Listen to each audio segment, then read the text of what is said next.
pick number 6. We're going to the Dolphins with you, Joey. Who do you got?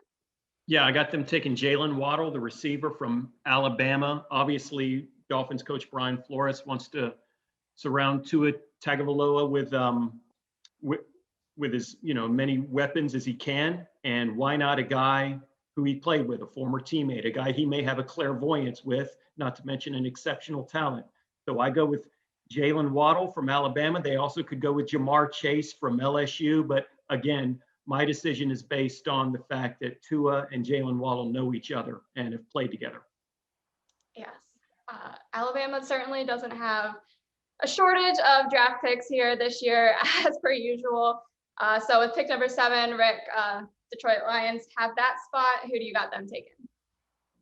Well, the Detroit Lions, this is interesting for me because they can do anything. I think this is a perfect trade spot for them. I can see a team like the Patriots coming up and coming up to number 7, giving them a bunch of draft picks so they can help build around Jared Goff with a new head coach. But if they stay there, I really got them going with Jamar Chase, the receiver from LSU, one of the best, if not, one of the best receivers in the game of football, a weapon certainly for Goff.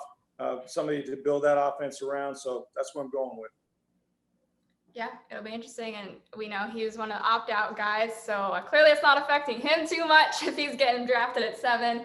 But it'll be interesting to see how that pans out for the rest of them in this draft. So then we'll skip on over to pick number 8. Joey, who do you got?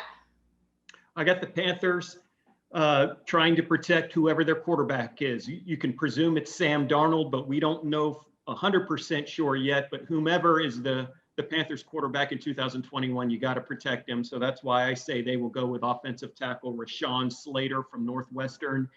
He's generally considered the number 2 ranked offensive tackle in this draft. I've seen a couple of places where he's considered the best offensive tackle in this draft.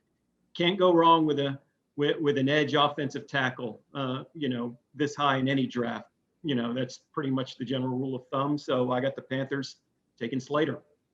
Right. Protecting the quarterback is usually priority number 1. So that makes sense. Now, Rick, you got pick number 9, Broncos. Who are they taking? Well, we're back to the quarterbacks now, and it's Trey Lance out of North Dakota State.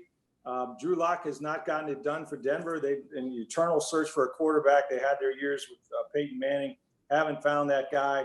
Here's a guy sitting there for them. Justin Fields also a consideration right here.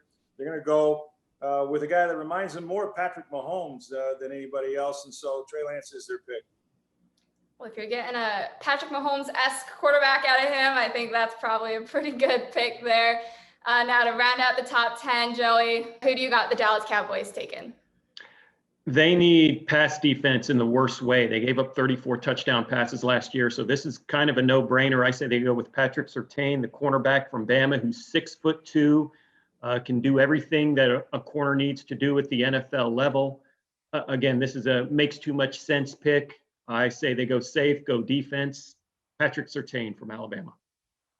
So what jumps out to me looking through this next 5, first of all, as a Northwestern alum, I have to point out the fact of how weird it is that a Northwestern player would be in the top 8.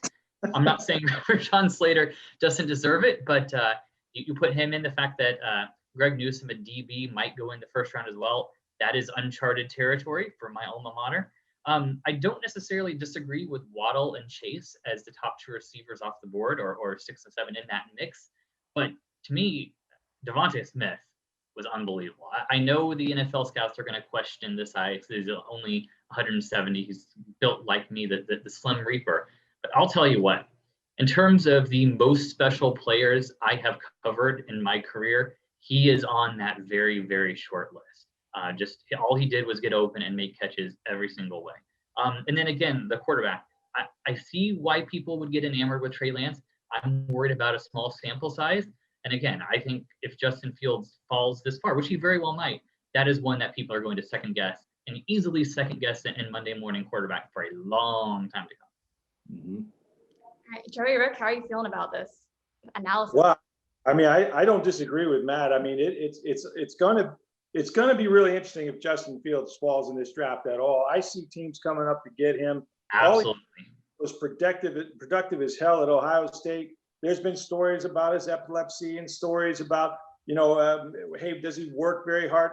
All of that he does. He reads things out well. They talk about the 2 games against Northwestern, Wisconsin, some of the top defenses in the nation. He really had about 5 bad plays. It wasn't 2 bad games. So really, I don't know really why he would fall this way, but he did fall in our draft. I don't know if he'll fall Thursday night this far. Couple bad games with a bad hand. Let's not forget that part. Right. Rick, he's going to fall this far Thursday night because we know everything. We have all the information that anyone needs to know right here.